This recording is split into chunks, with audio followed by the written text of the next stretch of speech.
Les différents secteurs de recherche du Centre d'ingénierie des protéines sont la génétique et la physiologie bactérienne, la biochimie des macromolécules, l'enzymologie, la caractérisation des protéines, biophysique, détermination de la structure tridimensionnelle des protéines et aussi la chimie quantique appliquée aux macromolécules biologiques. Donc l'originalité du centre, c'est d'avoir, je dirais, une ligne complète de recherche. Lorsque nous avons isolé le gène, cloné, nous pouvons passer à la production et à la purification de ces protéines. Donc pour cela, nous avons tout ce qu'il faut pour produire des protéines recombinantes, soit à l'échelle analytique, en fiole, ou en petit fermenteur de 5 litres, en fermenteur moyen de 15 litres, jusqu'à un fermenteur de 80 litres. Notre spécialité dans la plateforme production et purification, c'est la mise au point d'un protocole reproductible pour nos études de recherche fondamentale, mais aussi pour de la recherche appliquée.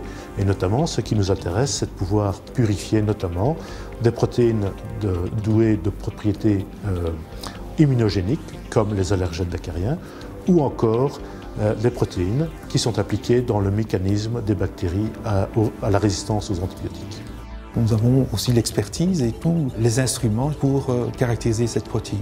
Nous avons des spectrophotomètres qui permettent de faire du dichroïsme circulaire, de la spectroscopie de fluorescence.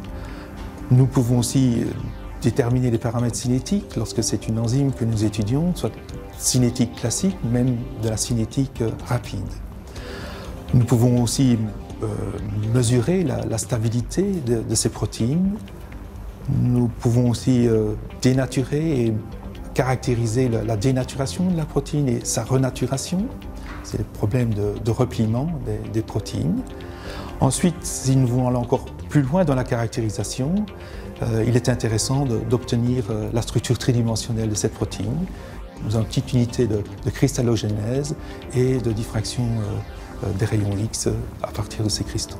À partir de cette structure tridimensionnelle, maintenant, il est intéressant de comprendre l'interaction entre cette protéine et son ligand, réaliser de la modélisation et de l'étude de la réactivité de l'activité catalytique. Évidemment, pour réaliser ce type de recherche, il est important d'avoir une approche pluridisciplinaire.